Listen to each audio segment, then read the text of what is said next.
अस्सलाम वालेकुम नाज़रीन, आप देख रहे हैं उर्दू पॉइंट्स। मैं हूं आपका मेज़बान फ़रहान खान। प्रोग्राम फ़िक्रिया में आप सबको खुशामदीद। सुबह के तख्त नशीन शाम के मुजरिम ठहरे, सुबह के तख्त नशीन शाम के मुजरिम ठहरे, हमने पल भर में नसीबों को बदलते देखा है। जी हाँ नाज़रीन, साबिक़ वज़ीर आज़म मियाँ मोहम्मद नवाज शरीफ साहब के छोटे भाई मियाँ मोहम्मद शहबाज शरीफ साहब को नैब ने हिरासत में ले लिया। अब साफ पानी स्कैंडल के अंदर उनको नैब में तलब किया गया। बाद उनको आशियाना हाउसिंग स्कीम स्कैंडल के अंदर हिरासत में ले लिया गया। एक बहुत बड़ी हिरासत, एक बहुत बड़ी पेशरफ्त नैब की जानिब से साबिक़ वज़ीर आज़म मियाँ मोहम्मद नवाज शरीफ साहब के भाई जनाब शहबाज शरीफ साहब, जो कि कायदे हिज़्ब इख्तलाफ भी हैं, उनको नैब ने हिरासत में ले लिया। यकीनन वो शहबाज शरीफ जो कि ताकत की अलामत समझे जाते थे, वो शहबाज शरीफ जो सुबह के सबसे ताकतवर इंसान तस्वुर किए जाते थे, वो शहबाज शरीफ जिनके एक हुक्म पर लोगों को हथकड़ियाँ लग जाती थी, वो शहबाज शरीफ जिनके एक हुक्म पर इनकाउंटर्स हो जाते थे, वो शहबाज शरीफ जिनके एक हुक्म पर लोगों के तबादले हो जाते थे। जी हाँ, वो शहबाज शरीफ आज जेल में है, सलाखों के पीछे हैं। एक बहुत बड़ा केस, एक बहुत बड़ी खबर यकीनन पाकिस्तान मुस्लिम लीग नवाज़ के लिए उनके लीडर, उनके कायद शहबाज शरीफ साहब को नैब ने हिरासत में लिया है। यकीनन फवाद हसन फवाद की जानिब से जो वादा माफ़ गवाह बने हैं,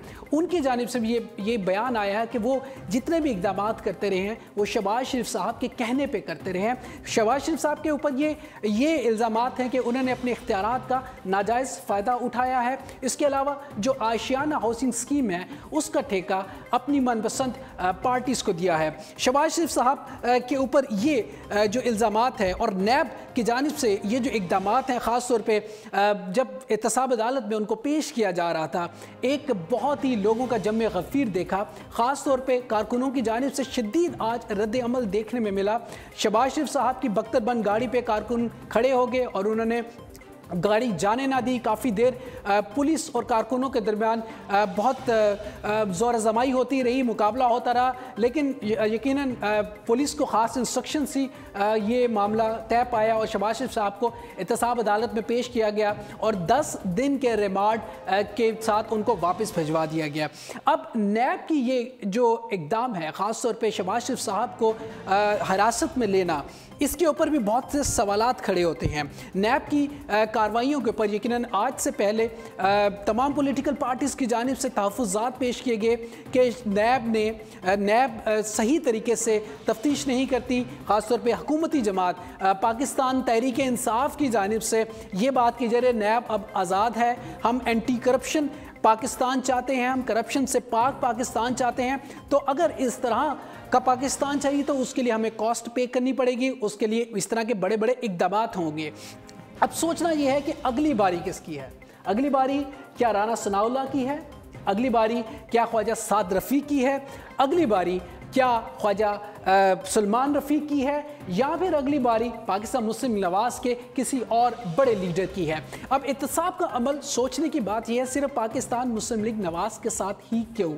ये सवाल पाकिस्तान मुस्लिम लीग नवाज़ की जानिब से भी उठ रहा है कि सिर्फ और सिर्फ एहतसाब का अमल पाकिस्तान मुस्लिम लीग नवाज़ के साथ हो रहा है। जब हुकूमती जमात की बात करते हैं तो यकीनन हुकूमत के अंदर भी बहुत से ऐसे लोग हैं जो नैब ज़दा हैं, और जब नैब की परफॉर्मेंस की बात करते हैं तो यकीनन नैब की परफॉर्मेंस के ऊपर भी बहुत से सवालात खड़े होते हैं। चीफ जस्टिस मोअज़्ज़ज़ चीफ जस्टिस साहब ने भी नैब की परफॉर्मेंस के ऊपर बहुत से सवालात किए कि नैब आज तक कोई मंतकी अंजाम तक किसी रिज़ल्ट को नहीं पहुंचा सकी। इस तरह के बहुत से जो चार्जशीट हैं और जो बहुत सी चीफ जस्टिस साहब की जानिब से ये नैब की परफॉर्मेंस के ऊपर सवालात उठे, पॉलिटिकल पार्टीज़ की जानिब से नैब की परफॉर्मेंस के ऊपर ये सवालात उठ रहे हैं। अब बात ये है कि हुकूमती जमात जब एंटी करप्शन की बात करती है और जब साफ पाकिस्तान की बात करती है, शफाफ पाकिस्तान की बात करती है, तो यकीनन उन्हें एहतसाब अपनी पार्टियों में भी करना होगा, क्योंकि उनकी पार्टियों में भी बहुत से ऐसे लोग हैं जो नैब ज़दा हैं। अब कल को जब अलीम खान साहब या दीगर लोगों के ख़िलाफ़ नैब एक्शन लेती है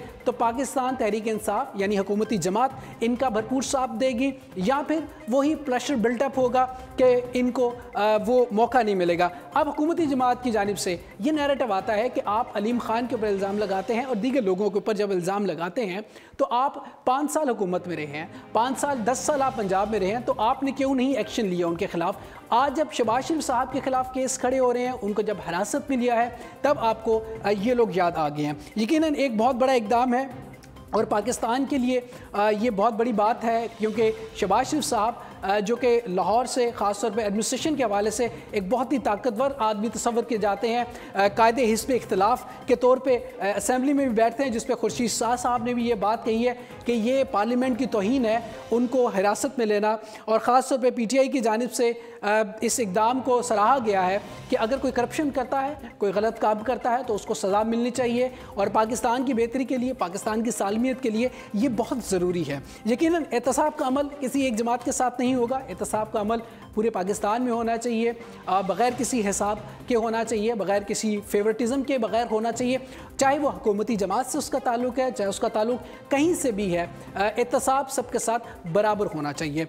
इसी दुआ के साथ और इसी उम्मीद के साथ कि पाकिस्तान के अंदर ये एहतसाब का अमल अगर हो रहा है तो ये सबके साथ हो और वो तमाम लोग कैफिर किरदार तक जाने चाहिए जिन जिन लोगों ने इस पाकिस्तान का पैसा लूटा है, इस आवाम का पैसा लूटा है और ख़ास तौर पे अपनी तिजोरियों को भरा है।